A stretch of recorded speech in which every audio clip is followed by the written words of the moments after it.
ओम शांति। आज अपने कर्जत शहर में परमात्म ज्ञान द्वारा विश्व परिवर्तन ये विषय के अंतर्गत एक छोटा सा मेला आयोजन किया है। इसका मुख्य उद्देश्य ये है कि कर्जत शहर के जन जन को परमात्मा का परिचय मिले। हर एक मनुष्य दुखी है, अशांत है, कारण परमात्मा से दूर है। परमात्मा से मनुष्य आत्माओं को दूरी कमी करने के लिए अथवा परमात्मा से मिलन मनाने के लिए, परमात्मा बाप है और हम सब आत्माएं बच्चे हैं। बिछड़े बच्चों को बाप से मिलाने के लिए एक छोटा सा प्रयास प्रजापिता ब्रह्मा कुमारी ईश्वरीय विश्वविद्यालय कर रहे हैं।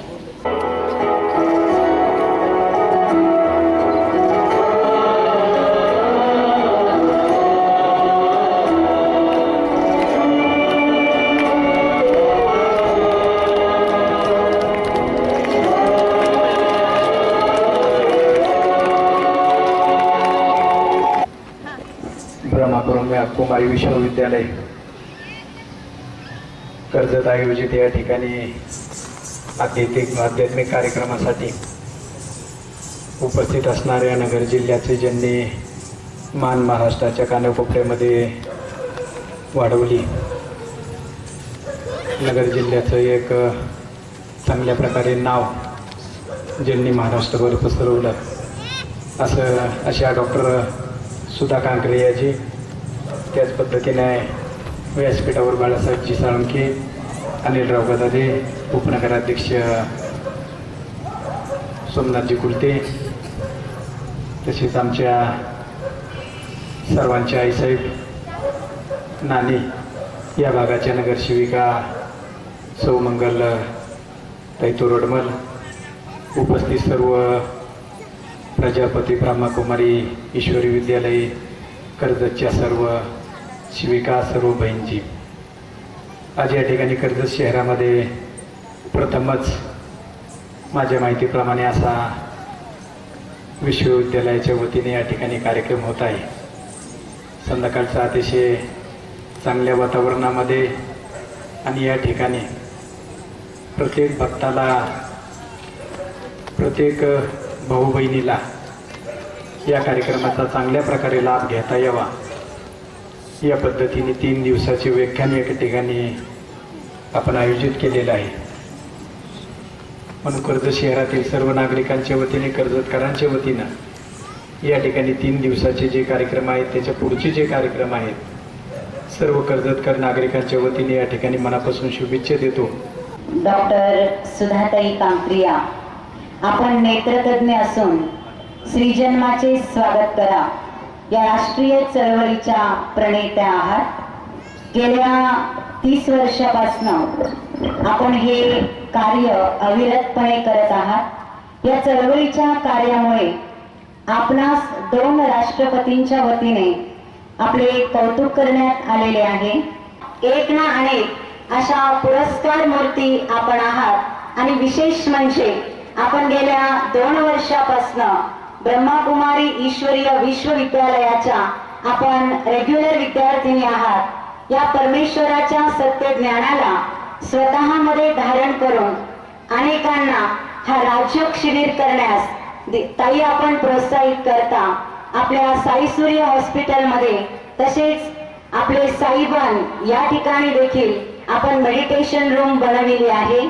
स्वतः सतयुग येणाऱ्या या सत्ययुगामध्ये जाण्यासाठी तसेच देवपद प्राप्त करण्यासाठी आपण स्वतः राजयोगाचा अनुभव करता आणि दुसऱ्यांनाही करता, अशा आदरणीय सुधाताई कांक्रिया।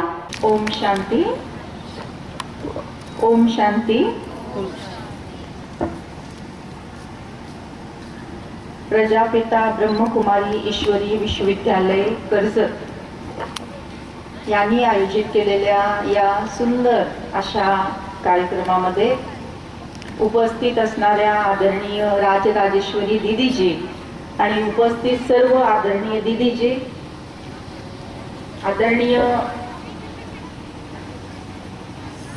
प्रथम नगराध्यक्ष आदरणीय नामदेवरावजी राऊत साहेब, आदरणीय राजेंद्रजी फाळके साहेब, आदरणीय बाळासाहेब साळुंके साहेब, आदरणीय किरण सावंत साहेब, उपस्थित इतर सर्व मान्यवर, आदरणीय नानीजी, आदरणीय ताई आणि माझ्या समोर उपस्थित असणारे सर्व बंधू आणि भगिनींनो, आणि ज्यांनी अत्यंत सुंदर नृत्य इथे सादर केलं अशा प्रियाताई ओगले जोशी आणि त्यांच्या सर्व कन्या, आपणा सर्वांचं मी आजच्या या विश्व परिवर्तन मेळ्यामध्ये मनपूर्वक हार्दिक स्वागत करते. कारण मी पण या विद्यालयाची विद्यार्थिनी आहे आणि म्हणून मनपूर्वक आपल्या सर्वांचं खूप खूप स्वागत करते. आता या मेळ्याचं नाव काय ठेवलेलं आहे की विश्व परिवर्तनाचा मेळा. विश्व परिवर्तनाचा मेळा.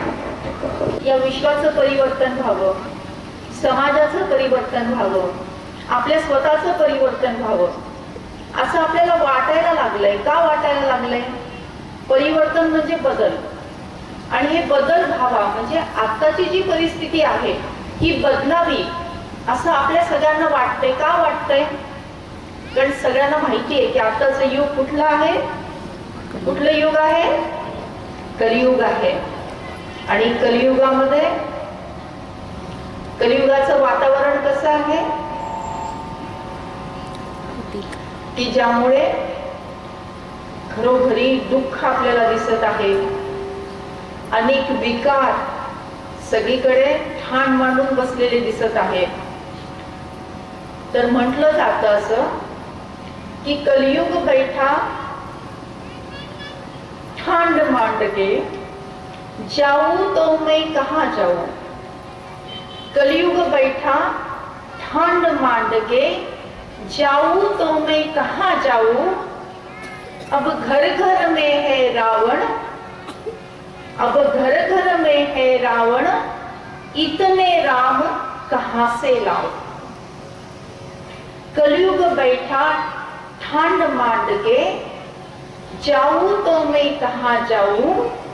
अब हर घर में रावण बैठा, इतने राम कहां से लाऊं.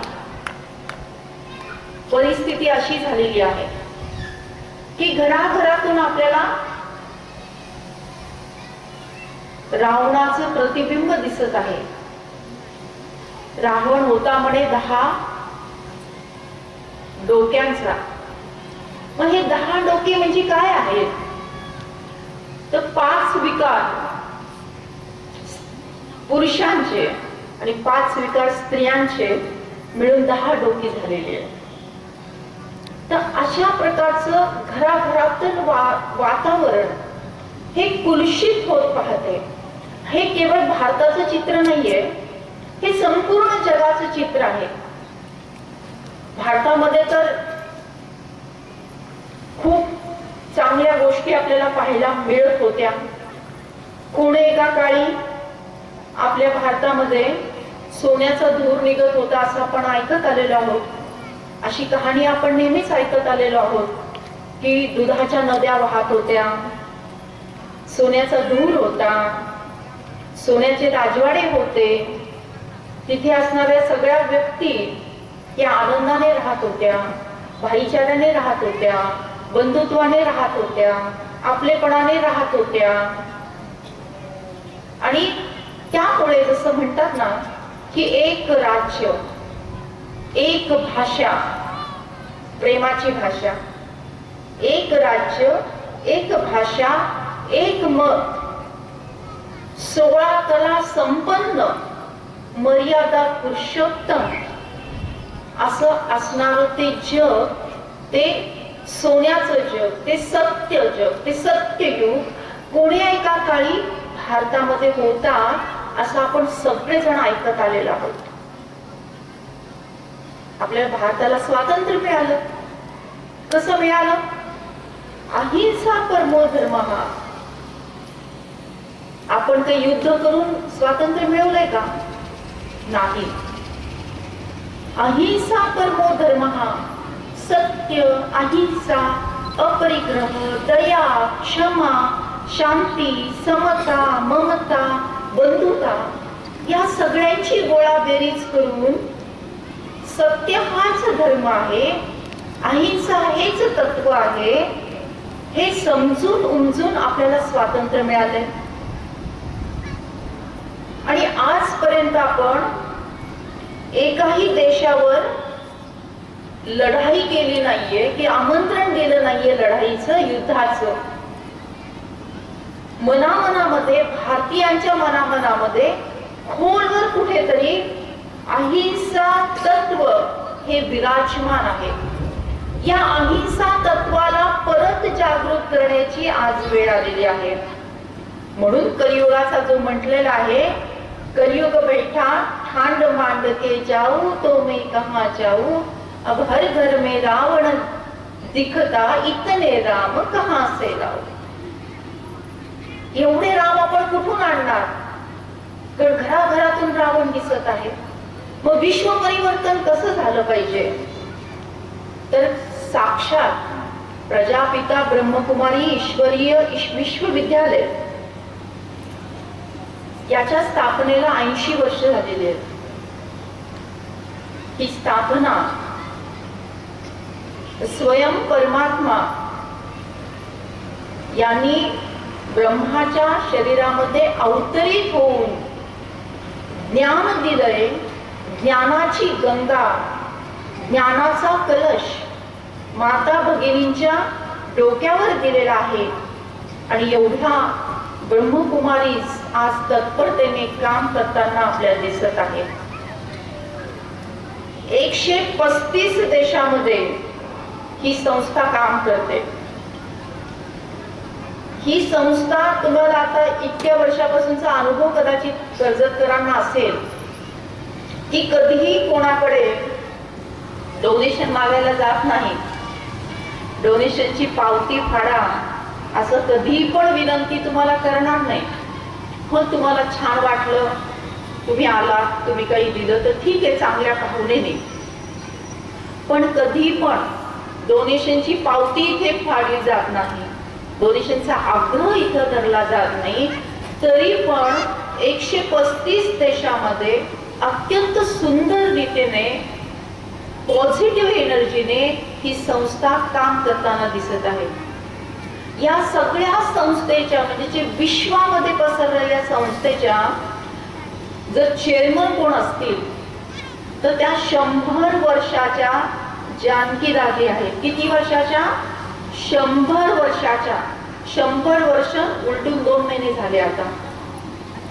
एवढ्या आरोग्य संपन्न, दीर्घ आयुष्य असणाऱ्या आणि तरी पण महिन्यातून 4 देशांचा प्रवास करणाऱ्या अजूनही या वयामध्ये अशा जानकी दादीजी आहेत. आणि ज्यांना जगामध्ये मोस्ट स्टेबल माइंड याचा किताब जागतिक विद्यापीठावर सगळ्या संयुक्त राष्ट्रांनी मिळवून दिलेला आहे. ही संस्था ही भारताचं प्रतिनिधित्व करते युनो मध्ये. ही संस्था भारताचं प्रतिनिधित्व करते युनो मध्ये. आणि जगाच्या पाठीवर सगळे राष्ट्र मिळून विश्व शांतीसाठी जे विचार मंथन करतात, जे चिंतन करतात, त्याच्यामध्ये यांचा मोठा सहभाग आहे. राजयोग मेडिटेशनच्या माध्यमातून वेगवेगळ्या 20 ब्रांचेसच्या माध्यमातून हे कार्य केलं जातं. त्याच्यामध्ये एक विंग आहे, त्याचं नाव आहे रिसर्च विंग. म्हणजे जे काही राजयोगा मेडिटेशन आहे, या मेडिटेशनवर रिसर्च झालेले आहे की मेंदूवर काय परिणाम होतो, हृदयावर काय परिणाम होतो, लिव्हरवर काय परिणाम होतो, डायबिटीस असेल तर काय परिणाम होतो, ब्लड प्रेशर असेल तर काय परिणाम होतो, कॅन्सर असेल तर काय परिणाम होतो. अशा प्रकारच्या विविध रिसर्च, विविध संशोधन हे इथे झालेले आहेत. त्याच्या एका संशोधनामध्ये माननीय आपले माजी राष्ट्रपती अब्दुल कलाम हे सुद्धा मार्गदर्शक म्हणून होते आणि तो संशोधन होता हृदयरोगावरचा, की हृदय हार्ट अटॅक आला, हृदयातल्या व्हेन्स आर्टरीज ब्लॉक झाल्या, असं आपण खूपदा ऐकतोय ना. आणि आता घरोघरी आपल्याला डायबिटीज दिसत आहे, घरोघरी ब्लड प्रेशर वाढलेलं दिसत आहे, हार्ट अटॅकचे अनेक पेशंट्स आपल्या आजूबाजूला दिसत आहे. पण हा हार्ट अटॅक रिव्हर्सिबल ऑपरेशन न करता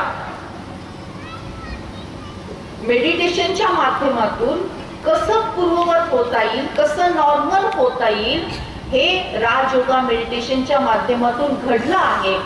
आणि आजपर्यंत 35,000 पेक्षा जास्त असे पेशंट या राजयोगा मेडिटेशनने स्वस्थ झालेले, निरोगी झालेले आहेत. अनेक कॅन्सरचे पेशंट सुद्धा निरोगी झालेले आहेत, अनेक मेंदूचे आजार असलेले पेशंट सुद्धा निरोगी झालेले आहेत, स्वस्थ झालेले आहेत, त्यांचा तो रोग निघून गेलेला आहे. म्हणजे आपल्या मनावर, आपल्या शरीरावर आणि आपल्या भविष्यावर चांगला इम्पॅक्ट टाकणारं हे राजयोगा मेडिटेशन आहे. मग हे राजयोगा मेडिटेशन जर आपल्याला शिकायचं असेल तर आपल्याला सगळ्या गोष्टी त्यामुळे शिकायला लागतात. की एक तर आपल्याला सध्या स्वतःचीच ओळख आपण विसरलेलो आहोत. आपण जेव्हा आरशात पाहतो स्वतःला तेव्हा आपण बघतो की आपला चेहरा दिसतोय, आपले कपडे दिसतात आहे, आपलं शरीर दिसतंय. मग ते आपण नीटनेटकं करतो, व्यवस्थित कपडे घालतो, परंतु या पलीकडे काही आपली ओळख आहे का? खरं म्हणजे की ओळख आपल्याला होती, पण काळाच्या ओघामध्ये आपण ती विसरून गेलेलो आहोत. आमच्या मेडिकल लँग्वेज मध्ये असं म्हणतात, ह्युमन बीइंग, प्रत्येक माणूस हा ह्युमन बीइंग आहे. ह्युमन चा अर्थ ह्युमरस, ह्युमरसचा अर्थ माती, मातीचा अर्थ पंचमहाभूत, आणि बीइंग म्हणजे एनर्जी, बीइंग म्हणजे चैतन्य शक्ती, बीइंग म्हणजे प्राण ऊर्जा, बीइंग म्हणजे कॉन्शियसनेस. म्हणजे मनुष्य हा शरीर अधिक चैतन्य शक्ती याच्याने बनलेला आहे. मग आपण शरीराकडे लक्ष देत आहोत, पण आपल्या चैतन्य शक्तीकडे लक्ष देत नाही. त्याचा आपल्याला विसर पडलेला आहे. ज्याला आपण प्राण तत्व म्हणतो, ज्याला आपण प्राण ऊर्जा म्हणतो.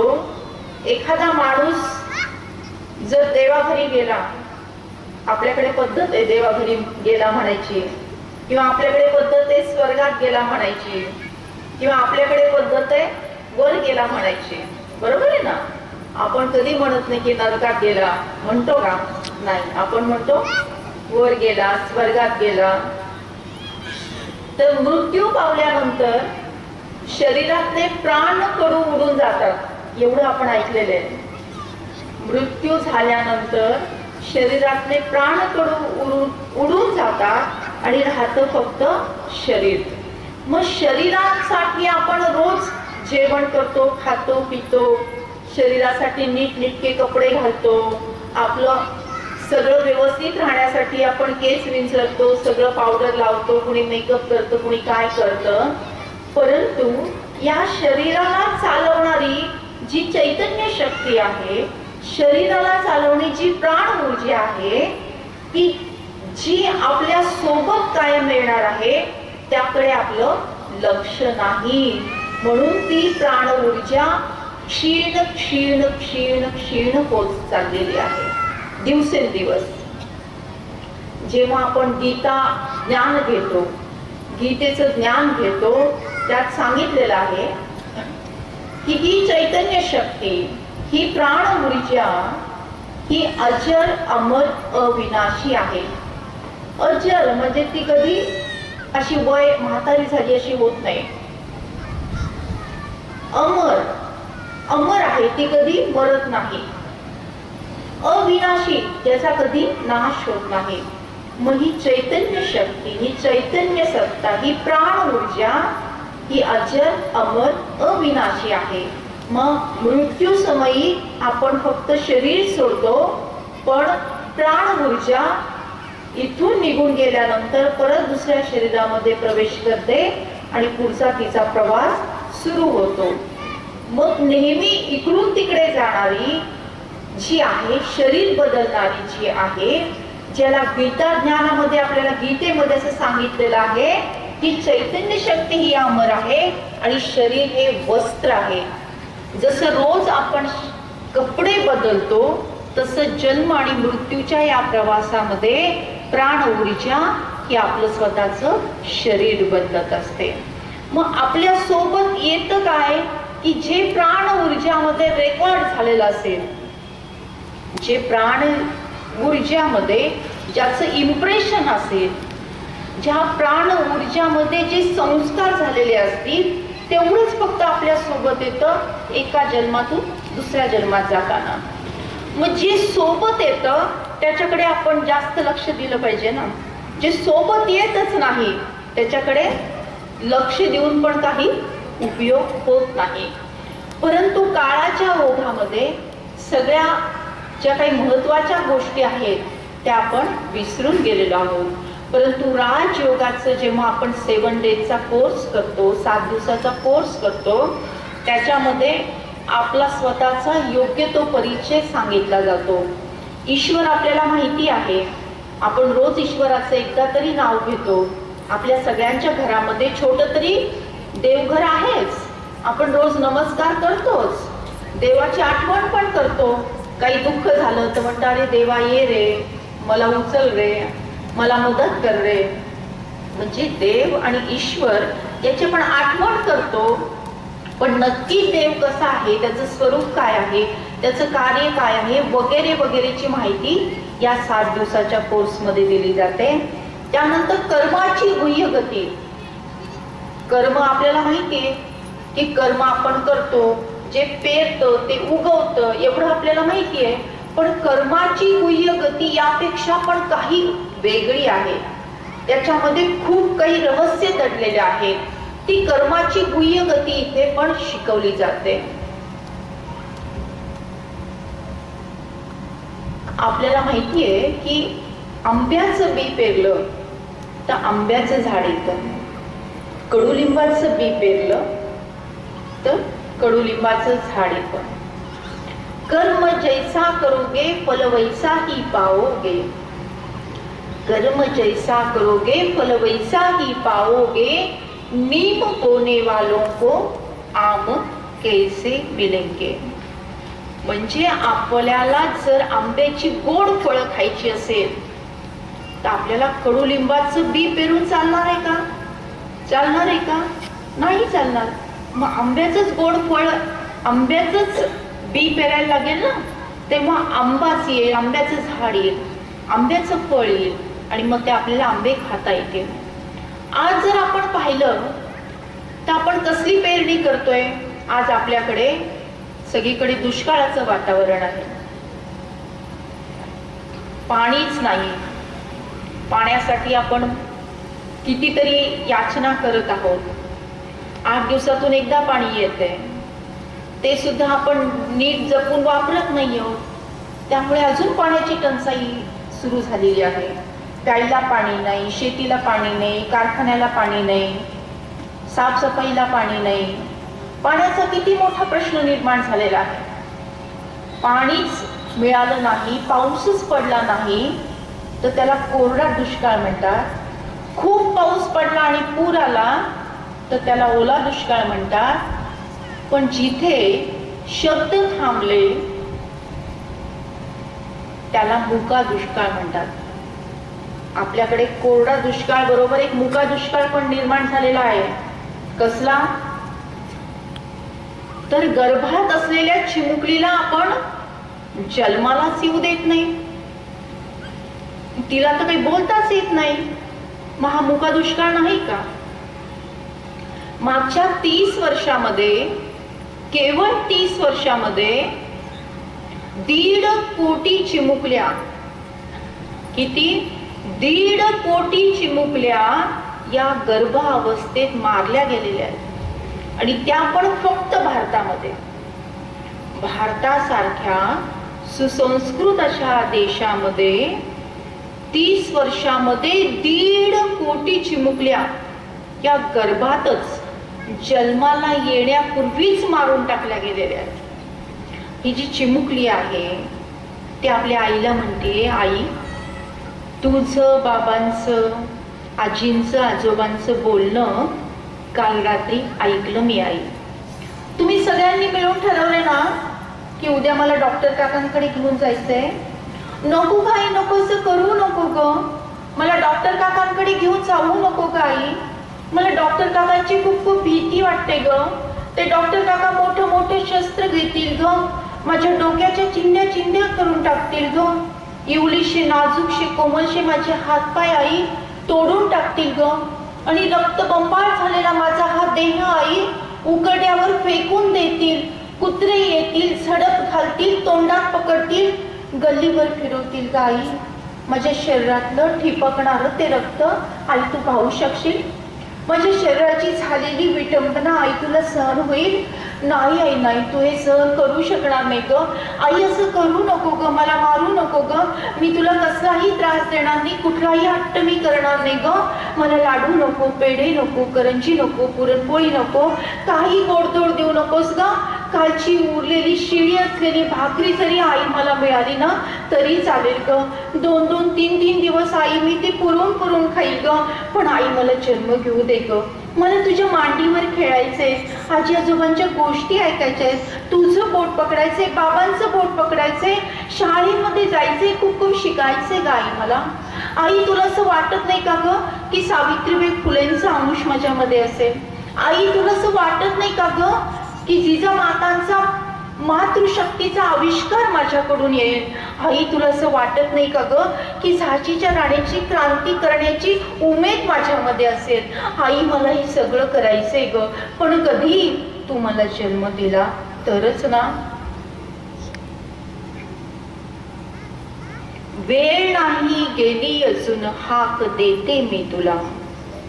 वेळ नाही गेली अजून हाक देते मी तुला.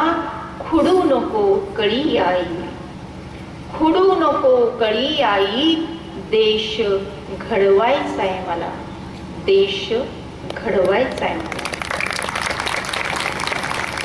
अशी आत अशी चिमुकली आपल्याला हाक देत आहे, एक आत हाक देत आहे. ती म्हणतीये की वेळ अजूनही गेली नाही, एक पाऊल तुम्ही मागे या. आज मुलगी जन्माला आली नाही तर उद्याची आई निर्माण होणार आहे का? उद्याची आईच निर्माण झाली नाही तर मुलाचा किंवा मुलीचा जन्म होणार आहे का? मुलाचा किंवा मुलीचा जन्म झाला नाही तर माणूस निर्माण होणार आहे का? जिथे आईच नाही तिथे माणुसकी तरी जिवंत राहणार आहे का? मग ज्या जगामध्ये माणूसच नाही, ज्या जगामध्ये माणुसकी जिवंत नाही तर हे जग तरी जिवंत राहणार आहे का? मग जगबुडी ज्याला म्हणतात ती याच्यापासून काही वेगळी असणार आहे का?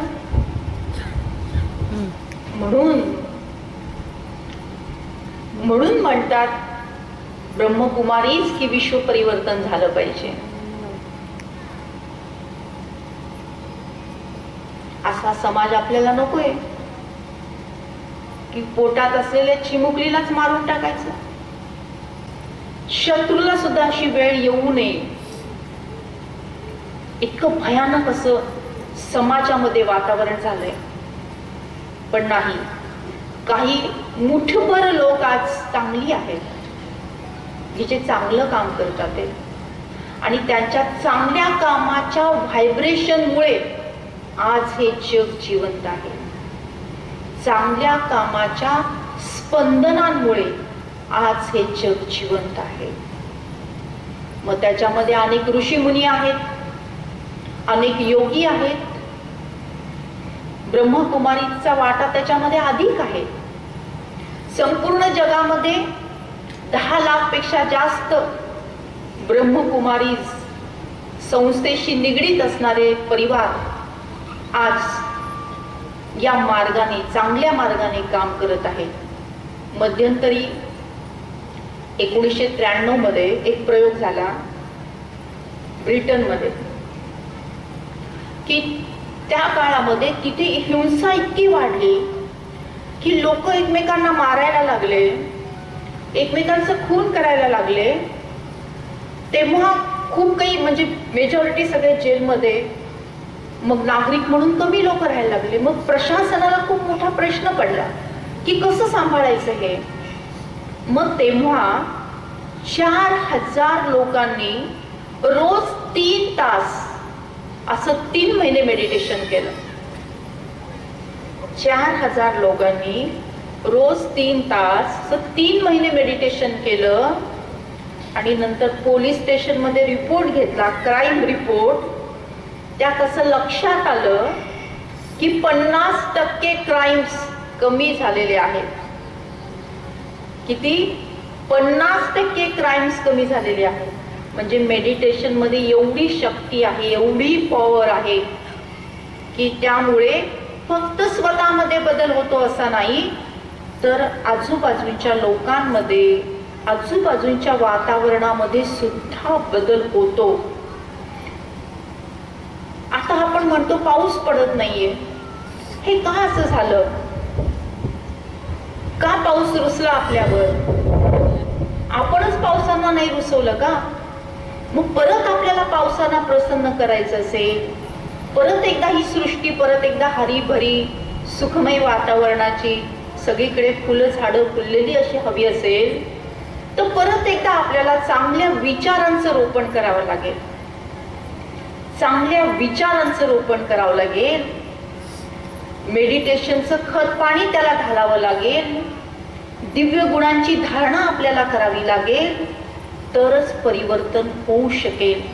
आणि परिवर्तन होण्यासाठी आपल्याला स्वतःमध्ये बदल करणं आवश्यक आहे. स्वपरिवर्तनातून विश्व परिवर्तन होत असतं.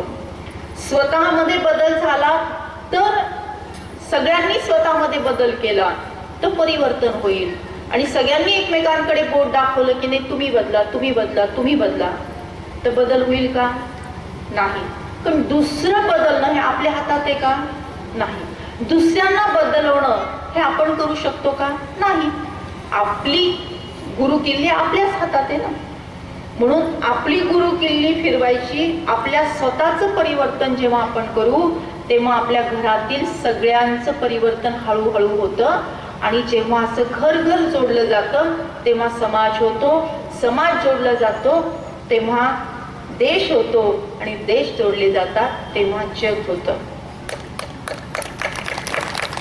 इमारत बांधायला वेळ लागत नाही, घर बांधायला वेळ लागतो. इमारत बांधायला वेळ लागत नाही, घर बांधायला वेळ लागतो. कारण इमारत कशी बनते? दगडांनी, विटांनी, सिमेंटनी अशी बनते. आणि घर कसं बनतं?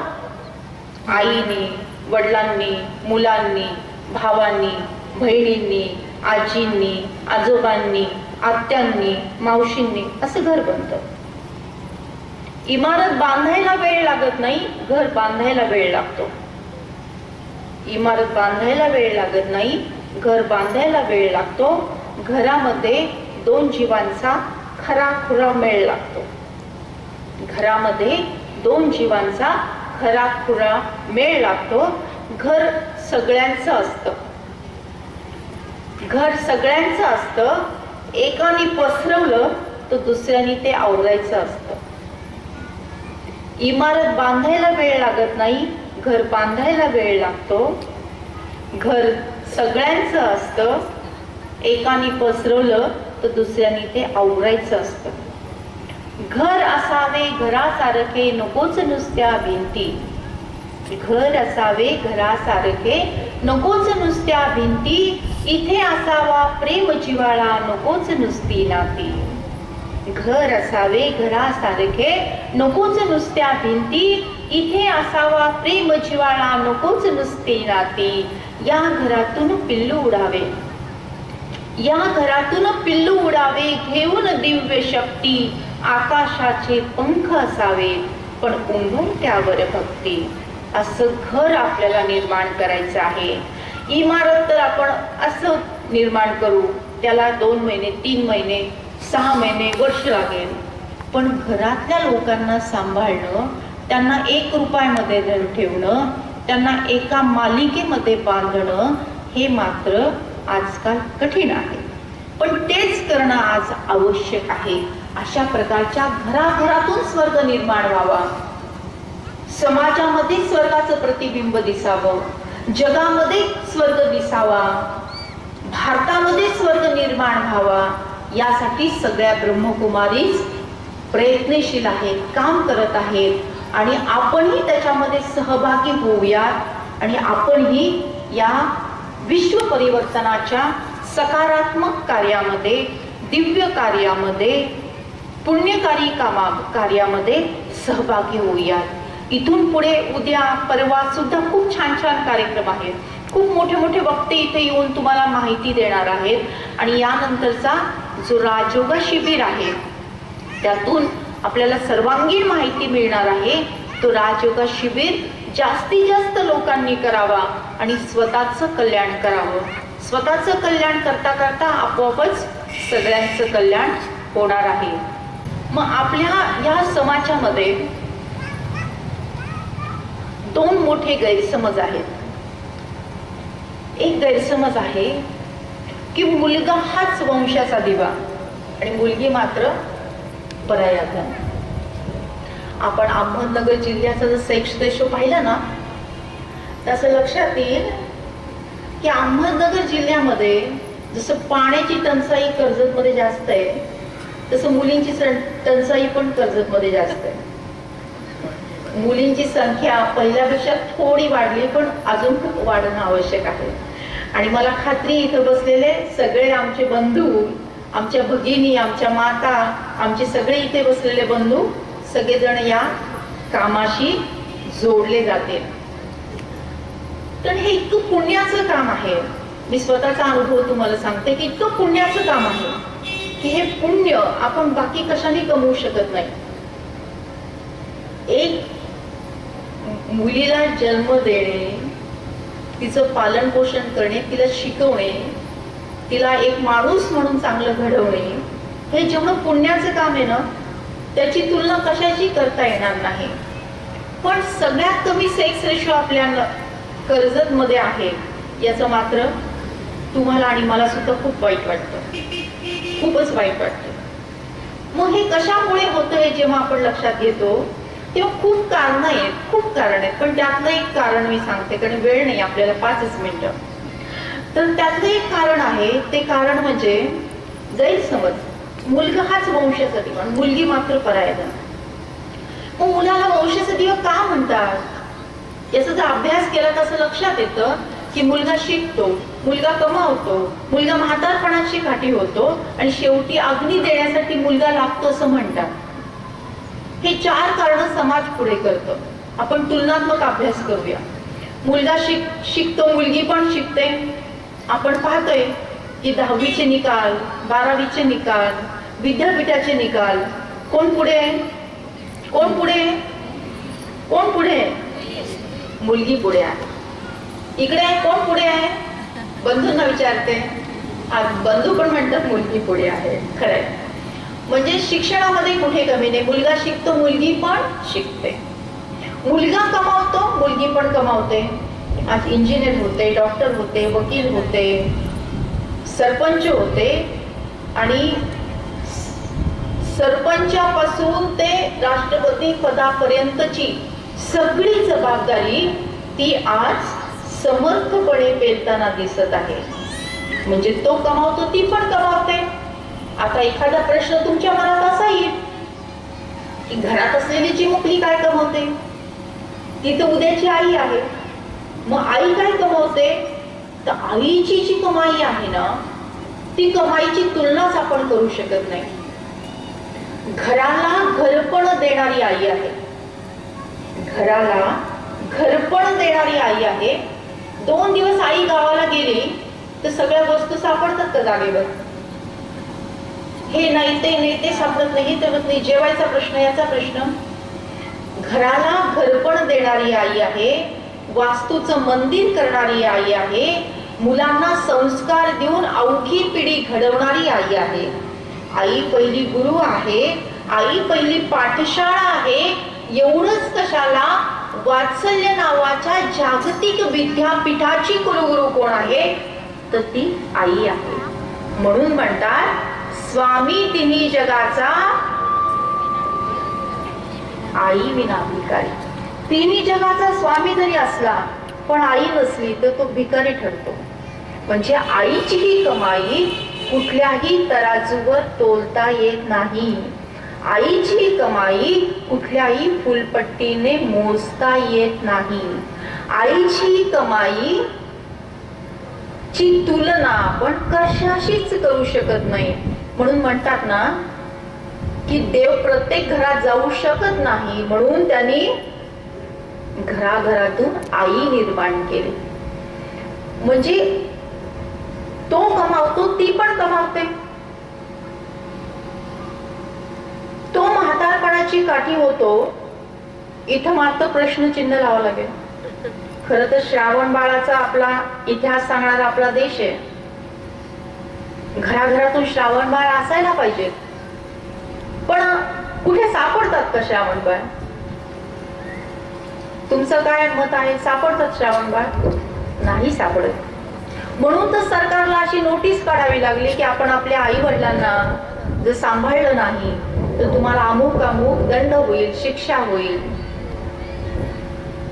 पण एखादं जर आईला ऍडमिट केलं, वडिलांना ऍडमिट केलं, काही त्रास झाला तर मुलगी मात्र धावत धावत येते, प्रेमाचा आधार देते, हवं नको ते विचारते, जेवढं शक्य आहे तेवढं सगळं मदत करण्याचा ती प्रयत्न करते. आता आमच्याकडे पण मोतीबिंदूचे पेशंट घेऊन येणाऱ्या मुलीच आहेत जास्त. त्यांचं फी भरणाऱ्या, त्यांचं ऑपरेशनचे पैसे भरणाऱ्या त्या पण 80% मुलीच आहेत, असा आमचा अनुभव आहे. म्हणजे म्हातारपणाची काठी मुलगा होतो, इथे मी कॅन्सल करत नाही किंवा फोडत नाही, पण आपला इतिहास श्रावण बाळाचा आहे. थोडेफार तरी श्रावण बाळ हातावर मोजण्या इतके तरी दिसतील कदाचित, पण इथे प्रश्नचिन्ह मात्र लागलेले आहे. आणि एवढे वृद्धाश्रम जे तयार झालेले आहेत ते कशामुळे? याच्यामुळेच ना. म्हणजे तो शिकतो, ती पण शिकते, तो कमावतो, ती पण कमावते, तो म्हातारपणाचा काठी होतो, इथे प्रश्नचिन्ह आहे, ती मात्र प्रेमाचा आधार देते, हे सत्य आहे. आणि चौथी गोष्ट, अग्नी देण्यासाठी मुलगा लागतो असं म्हटलं जातं, पण त्या काळामध्ये सुद्धा सावित्रीबाई फुलेंनी हे कार्य जबाबदारीने केलंच होतं ना. आज पण आपण पाहतो की वेळ आली तर या कन्या सुद्धा किंवा कुठल्याही जबाबदारीच्या रूपातील कुठलीही स्त्री जबाबदारी आली तर हे कार्य करताना, व्यवस्थित करताना आपल्याला दिसत आहे. मग जी 4 कारणं मुलाला वंशाचा दिवा म्हणून सांगितली जातात, त्या 4 कारणांचा तुलनात्मक अभ्यास जर आपण केला तो कोण झालाय वंशाचा दिवा? कोण झालाय वंशाचा दिवा? आवाज येत नाही मला. मुलगी झाली. कोण झालाय वंशाचा दिवा? मुलगी झाली. इकडे बंधूंना कोण झालाय वंशाचा दिवा? मुलगी झाली. म्हणजे आपल्या सगळ्यांना आता पटलंय की मुलगीच आहे वंशाचा दिवा. पण तुम्ही घरी गेलात, घरच्या व्यक्तींना म्हटलात मुलगी असते बरं का वंशाचा दिवा. घरचे लोक काय म्हणतात, अरे काय वेळ लागला का काय तुम्हाला? आज कसं काय असं एकदम बदल झाला? असं थोडी असतं, मुलगी थोडी असते वंशाचा दिवा. मुलगा आणि मुलगाच असतो वंशाचा दिवा. म्हणजे घरातली आजी पण तेच म्हणेल, घरातले वडील पण तेच म्हणतील. म्हणजे इतकं आपल्या मनावर ते बिंबलं गेलं की मुलगाच वंशाचा दिवा. मग त्यासाठी आम्ही एक नवीन सोल्युशन काढलं, याच्यावर आयडिया काढली. आपण शाळेत गेलो ना की गुरुजींनी समजा फळ्यावर एक रेष काढली आणि गुरुजी म्हणाले त्या रेषेला हात न लावता ही रेष छोटी करा. कशी करणार? त्याच्या बाजूला मोठी रेष काढणार आहे ना, लांब रेष काढणार, म्हणजे ती आपोआप छोटी होते. तसं मुलगा हा वंशाचा दिवा आहे या वाक्याला हात न लावता हे वाक्य छोटं करायचं. कोणाला येईल करता? जाऊ दे, वेळ झाला, मीच सांगते. मुलगा हा वंशाचा दिवा असेल तर मुलगी वंशाची पणती आहे आणि दोन्ही घरांना उजळून टाकण्याचं पवित्र कार्य ती करते. झालं छोटा? मग आजपासून आपण काय म्हणायचं? मुलगा वंशाचा दिवा असेल तर मुलगी वंशाची पणती आहे आणि दोघांनाही म्हणजे आपल्या उदरामध्ये जे काही बाळ असेल, मग ते मुलगा असेल किंवा मुलगी असेल, दोघांचं आपण प्रेमाने स्वागत करायचं आहे. मुलाचं आपण करतोच, पण मुलीचं पण केलं पाहिजे ना. खरं मुली तर खरं या समाजाचा आधार आहे. म्हणून परमात्म्याने ते ओळखलं आणि म्हणून ज्ञानाचा कलश सगळ्या माता भगिनींच्या डोक्यावर दिला. म्हणून संस्थेचं नाव सुद्धा काय आहे? प्रजापिता ब्रह्मकुमारी. यांच्यामध्ये कुमार पण खूप काम करतात, परंतु हक्क कोणाला दिलाय? अधिकार कोणाला दिलेले आहे? जबाबदारी कोणाला दिलेली आहे? बहिणींना दिलेली आहे. ब्रह्मकुमारी जगातली फक्त एकच संस्था आहे की ज्याच्यामध्ये जास्त भगिनी काम करतात, पुढे होऊन भगिनी काम करतात. प्रत्येक सेंटरच्या इन्चार्ज या भगिनीच असतात. हे एक आदर्श उदाहरण हे ब्रह्मकुमारीज मध्ये आपल्याला पाहायला मिळतं. तसं आपल्या घरोघरी होईल का? आपल्या घरातल्या मातेला अधिकार आहे, पण तो वापरायला मिळेल का? निर्णय क्षमता तिच्याकडे आहे, पण ती तिला वापरता येईल का? याचाही आत्मपरीक्षण आपण करण्याची आवश्यकता आहे. आज आपण मी काही जे बोलले ते शांतपणे ऐकून घेतलं, त्याबद्दल मी आपण सर्वांचे खूप खूप आभार मानते. स्पेशल आभार सर्व आमच्या भगिनींचे, प्रजापिता ब्रह्मकुमारी ईश्वरीय विश्वविद्यालयांच्या सर्व आदरणीय राजराजेश्वरी दिदी आणि सगळ्या दिदीजी की जे तळमळीने मनापासून हे विश्व परिवर्तन होण्यासाठी काम करत आहेत. एक एक एक एक धागा बांधून खरं म्हणजे एवढं मोठं विश्व त्यांना निर्माण करायचंय. आपण त्याच्यामध्ये सहभागी होऊयात. 3 दिवसाचा हा मेळा, याचा लाभ घेऊयात. प्लस माझ्यावर विश्वास ठेवून तुम्ही राजयोगा मेडिटेशन शिबिर जे आहे 5 दिवसाचं ते 100% सगळेजण करा. कोण कोण करणार? हात वर करा. सगळ्यांचे 100% हात वर आले पाहिजे. इकडे पण बंधू करणार नाही? सगळ्यांनी करा. तो कोर्स केल्यानंतर मेडिटेशनचं टेक्निक तुम्हाला येईल आणि मेडिटेशन मधून तुम्हाला स्वतःला वैयक्तिकरित्या खूप फायदा होईल.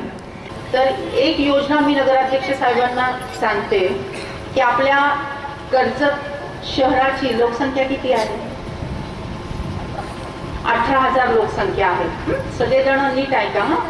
तर समजा आपल्या कर्जत शहरामध्ये जर मुलीचा जन्म झाला आणि प्रत्येक नागरिकांनी फक्त 1-1 रुपया दिला तर किती रुपये जमा होतील? 18,000.